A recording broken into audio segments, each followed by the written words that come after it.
Welcome back to Concrete Play. Today we're going to talk about content creation, and we're going to do it here in RPG Maker so that I can concretely create content right here in the video.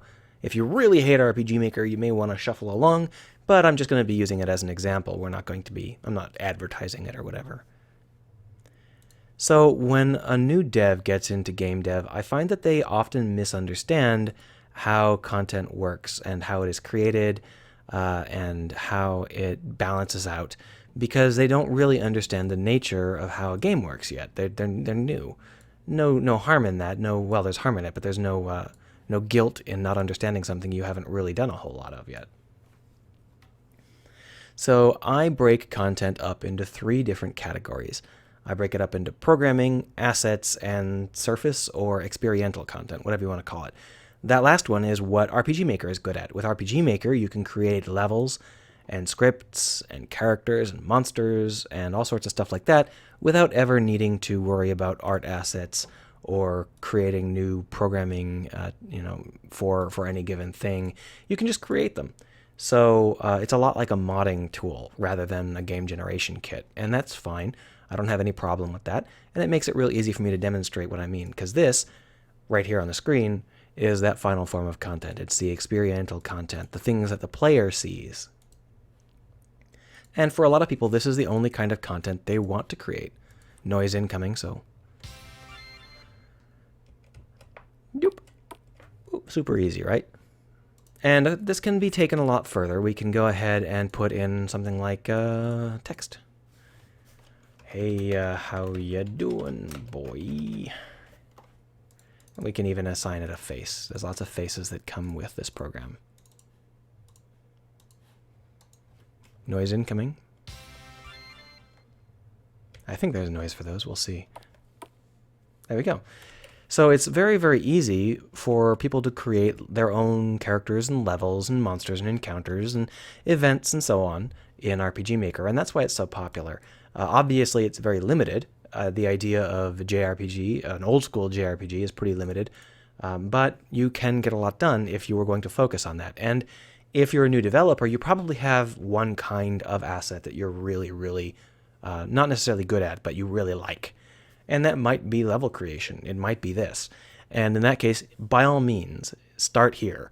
Feel free to go and, get yourself a Crusader Kings mod kit, whatever you feel happy with. You don't have to go and dive into Unity or into Unreal Engine or anything like that. If you want to just create levels, by all means, just create levels. There's absolutely nothing wrong with that. But there are a lot of other kinds of assets, and how are you going to get them? Well, in RPG Maker, it includes a lot of them. It includes a lot of programming assets, and it includes a lot of art assets, things like tiles and characters and sounds and all that stuff. It comes prepackaged, and you can just assemble it however you need to assemble it, and it works pretty well. With Unity and so on, those are a little bit harder to get.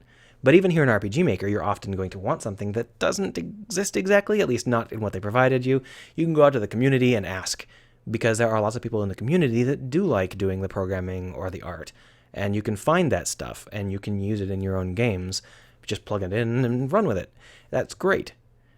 That is a powerful tool. Games are large. Even small games are large. If you can lean on someone who, is okay with that, then you should. You should be okay with allowing, with leaning on people. You should be okay with helping others and allowing others to help you.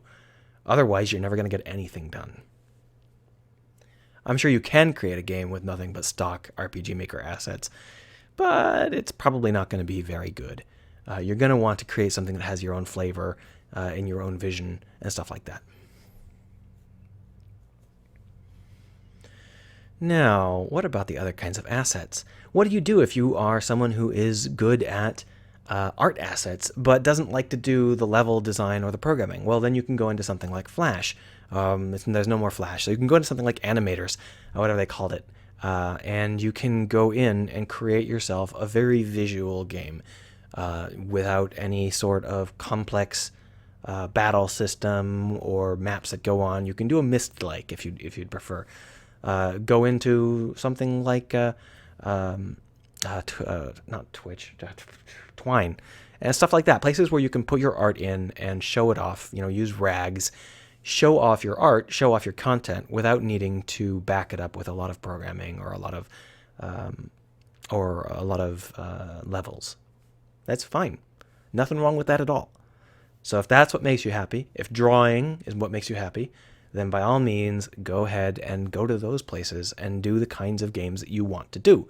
And when you get there, you'll find that you need to lean on people. You need to have help. This script, I need to be able to have someone click to go to the next page, and I don't really know how to do that because I've never even tried this out before. How do I do that? Someone will say, okay, here's how you do it. It's very easy. You just lean on whoever is around. They are usually happy to help. If they call you a noob and try and chase you off, that's a bad community, and you should just go to another piece of software. Just drop it entirely. There's no reason to worry about. You do not get obsessed over a piece of hardware or a piece of software. If you find that you're not getting any respect from the community, it's probably their fault. Just move on.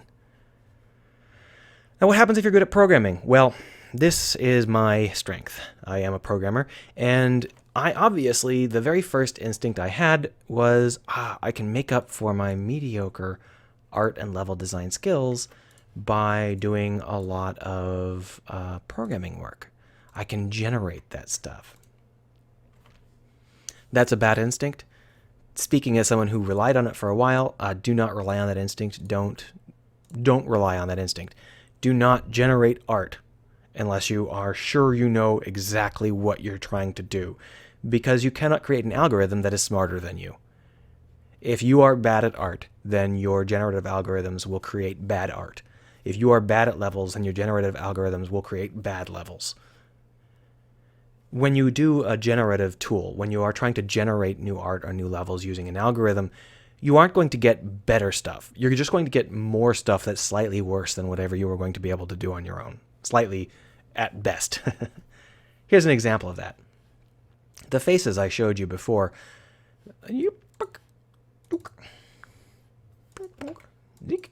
these faces, all of these are custom faces, and they're quite nice. You really get a feel for everyone's personality and what it might be like in their world and how it might be like to interact with them. Great. But here is the generation kit.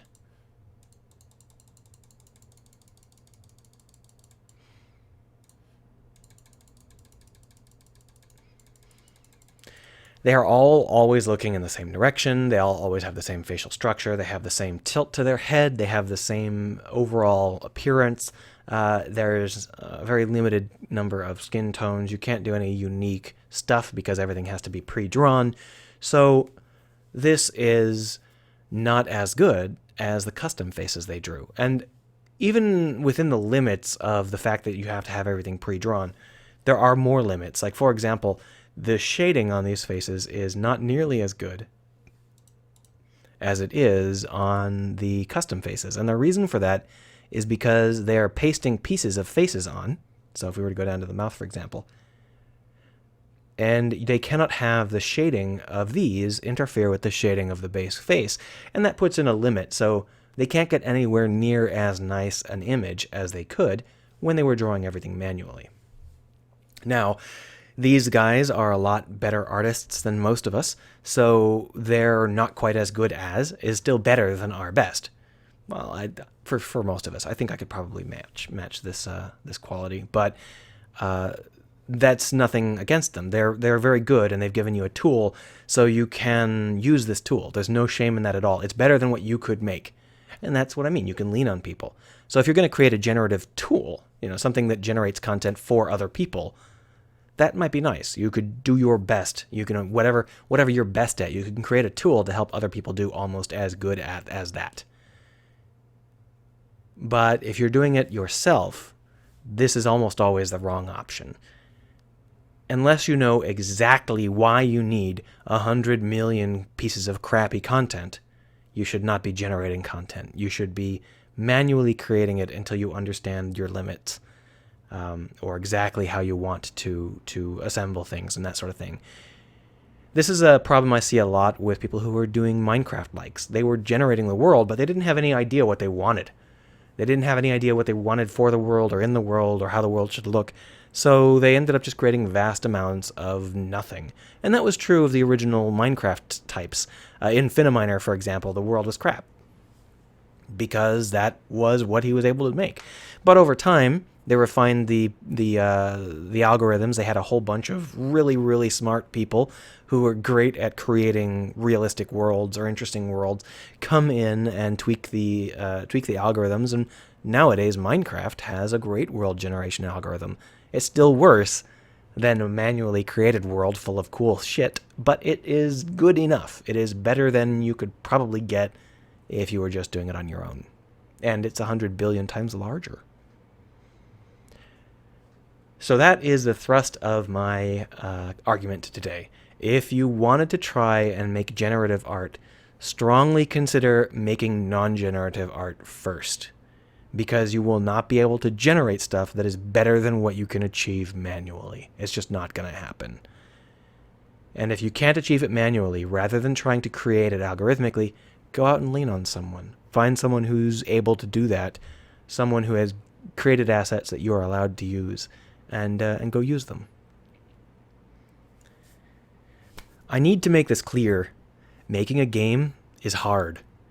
It takes a lot of time and a lot of effort, and you do not want to try and tackle every facet of it yourself. Programming a game from the ground up, even if you manage to succeed, you'll have wasted 10 years of your life.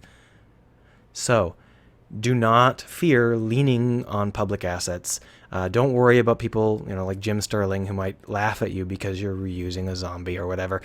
Reuse that zombie, because it's vastly more important that you get your stuff out the door. It's vastly more important that you get something done. And if you are not going to be able to create a good zombie, just use someone else's, someone who's allowed you to use their zombie. And who cares if it's showed up in other games? That's not what people are going to remember unless your game has nothing unique about it. So please, focus on the things you're great at or you want to be great at. Focus on the things that give you joy and lean on others for tools and assets that you are not able to create yourself. That's it. Have a nice one.